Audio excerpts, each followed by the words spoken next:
Welcome to Daybreak with Ted Tibbett and Michael Paul. If you have a comment, you can call us now at 261-0898 or pound 981 on any C Spire device. Our email is newsradiomornings@gmail.com. And a beautiful good morning to you. It's 16 minutes after 7 o'clock. We're honored to have the three M's, two Michaels and a Mike. Two are congressmen, and one is a star radio personality. Yeah, right. The big local star here. Big local star. Yeah. Right here at the radio station, anyway. And his sidekick, Ted. There's Ted. Hey, Ted, good morning. I know you missed getting the chance to talk to Congressman Ezell. You love to talk to these guys for that few minutes you get while you put them on the phone. But this morning we have them on Zoom. I'd like to welcome Congressman Michael Guest from the 3rd District. Good morning. Good morning. Good to see you again, Michael. Yeah, and Congressman Mike Ezell from the 4th District. These two guys are in one of their offices this morning. I guess it's in Congressman Ezell's office. We have them on Zoom here, and we wanted to talk to them because it's a big deal going on in Washington, D.C. right now with this. It's the first time in 150 years that an impeachment hearing has gone on, and a possible impeachment of a cabinet member, I guess, is what we're saying here. Before we get started, if you will indulge me for a minute, yesterday, Congressman Guest, you had a really great speech that you gave in the committee meeting. I'd like to play a little of that, and then we'll get started. Here we go. Whoop, that's not it. Okay, hold on. Let me get it to. Okay, let me see if I got this real quick. Okay, I think this is it. I apologize, guys. Here we go. Thank you, Mr. Chairman. Mr. Chairman, I wanted to be clear here today that this is not political theater. What is happening today is we are attempting to rein in a rogue cabinet secretary that has failed to enforce the law. We are not talking about the fact that this secretary has breached the public trust. Just last hearing that we had on this, we saw the Democrats call in a congressional expert who said you don't have to have high crimes and misdemeanors. Their own expert in constitutional law says that a cabinet secretary could be impeached for a breach of public trust. And I will tell you that is exactly what we have with Secretary Mayorkas, that he has lied repeatedly to members of this committee. And then he lies when he says the border is secure. He lies when he says that the border is not open and we are not allowing, as we know, over 370,000 immigrants to flood across the border last month alone. Just last month, 300 and some odd thousand immigrants across the border. That is unbelievable. That's 3 Super Bowl stadiums full of people in 1 month. Congressman Guest, we will start with you. Is Mayorkas a liar? He lies repeatedly. He lies to the American public and he lies to Congress. He lies when he comes in and he raises his right hand and he swears to tell the truth. And then he tells us that the border is secure, that they have operational control. Those things are clearly not the case. And the numbers bear that out, Michael. You know, last month alone, if you look at nationwide encounters, 370,000. Southern border, a little over 3. I think it was 302. Nationwide, 370. 5 months in a row of more than 300,000 encounters nationally. And the border continues to spin out of control, and it lays directly at the feet of Secretary Mayorkas. You know, it's like they're doing a little flipperoo on us right now, Congressman Ezell. We hear all of these things, and now all of a sudden, this is the Republicans' fault. What do you think about that? Yeah. Well, they manufactured this crisis. And now they want us to fix it, and they want to blame us for it. And that is the typical Democratic playbook. They manufactured this crisis. They accuse us of not funding it when they won't even take up our bill in the Senate that we sent over there in March that provides everything that they need: additional manpower, additional money, additional benefits, additional opportunities to enforce the laws on the border. But yet they want to blame us for them sitting back on their hands for not doing their job. They manufactured this crisis and they want us to fix it.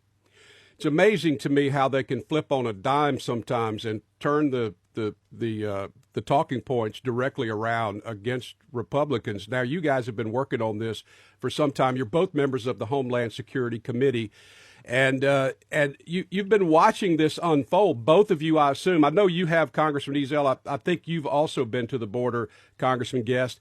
This is an amazing problem that this country is dealing with, where we have just millions of people. And the biggest problem that I see with this whole thing is not that there's millions of people, it's that there's millions of people. We don't know where they came from. What we know because of news reports that there have been people coming from even countries like Iran who are right now funding the killing of U.S. soldiers. Is this true?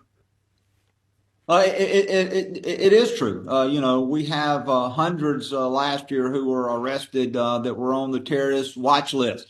We have convicted felons every day who are coming across the border, some convicted of violent offenses, some that have committed sexual assaults on women and children. And those are just the ones, Michael, that we actually apprehend. You throw in the gotaways, those individuals who don't go and turn themselves in, those individuals who want to avoid detection.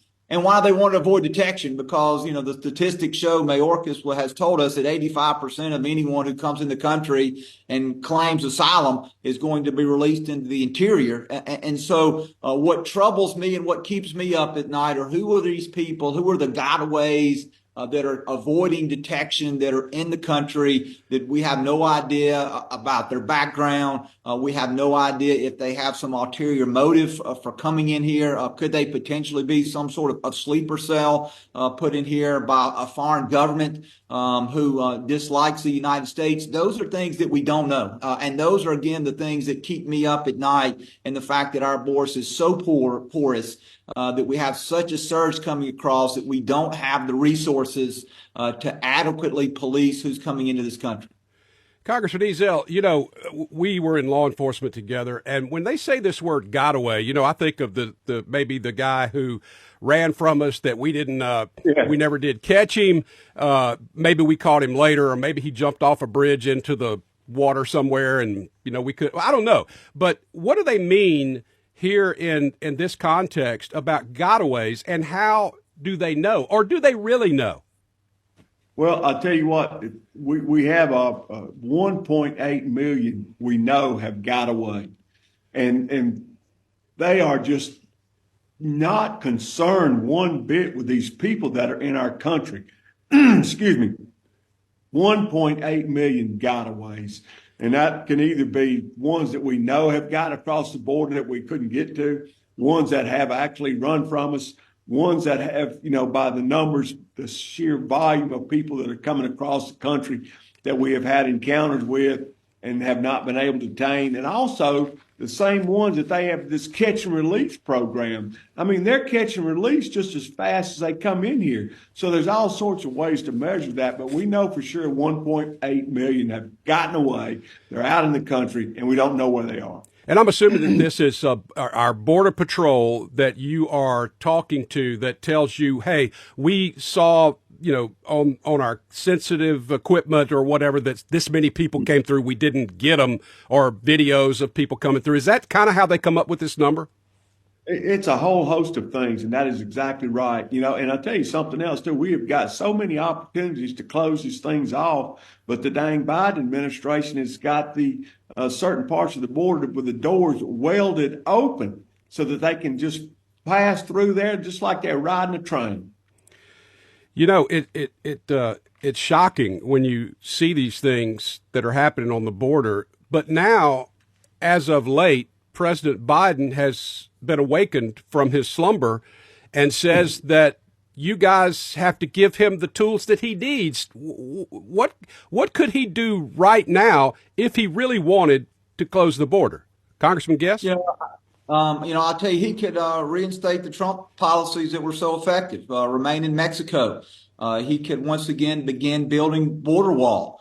He could quickly remove inmates. And that was one of the articles of impeachment against Secretary Mayorkas, is that Secretary Mayorkas is refusing to follow the law as it exists today. the Immigration and Nationalization Act says that he is to detain and to remove inmates, or to remove immigrants. And he's refusing to do so. And so I maintain, and I believe the sheriff agrees, that the president currently has the authority, as does Secretary Mayorkas, to close the border, but he refuses to do so. Instead, he is coming back to Congress asking for additional authorities. There is a deal that is being negotiated in the Senate that they have not included the House in those negotiations. We have no idea what that bill is going to look like, when or if it ever comes out. And the other thing you see that this administration continue to want is additional funding. President Biden said that. He said, the border's not secure, give me the money.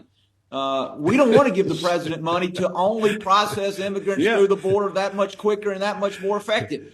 I don't mind giving money to build wall. I don't mind giving money to close the border, but the money that we're going to give this administration, he's requesting, only will allow us to process more immigrants through the border in a quicker fashion, and it is going to continue the trend that we've seen, which is an upward trend, with each and every month having more migrants come than the month before.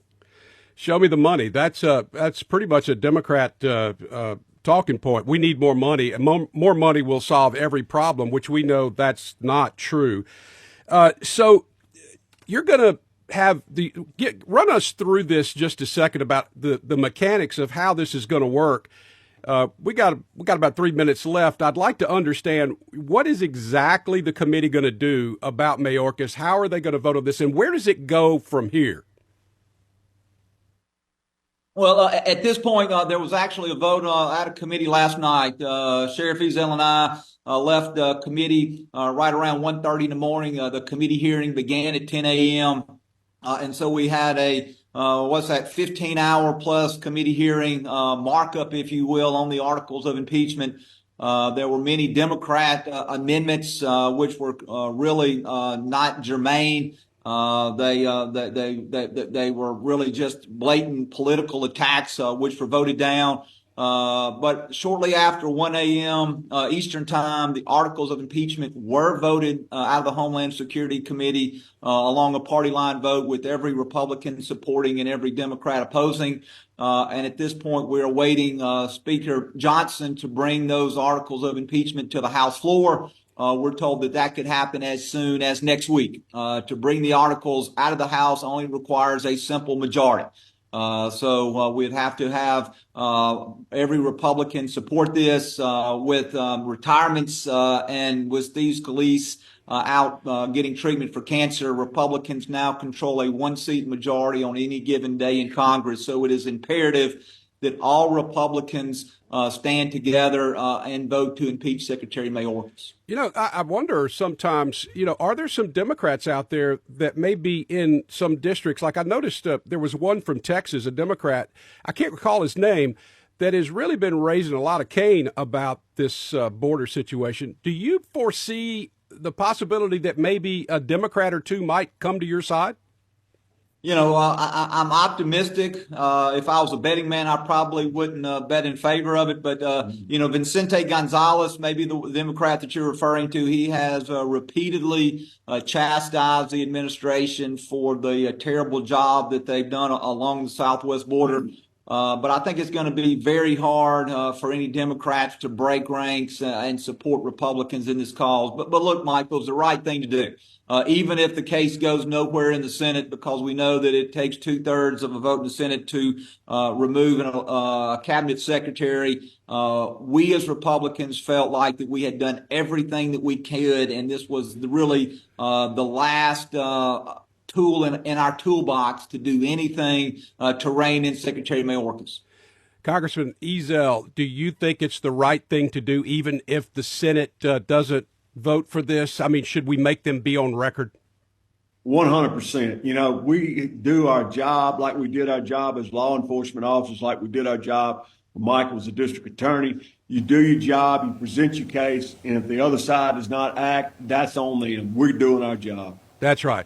Congressman Ezell, Congressman Guest, thank you so much. This is a first for us, and we really enjoyed having you. We'll have to do this again soon. Thank you. Thank you. Have a great day. See you guys. Boy, what a great show. 7:30. Good morning. If we we can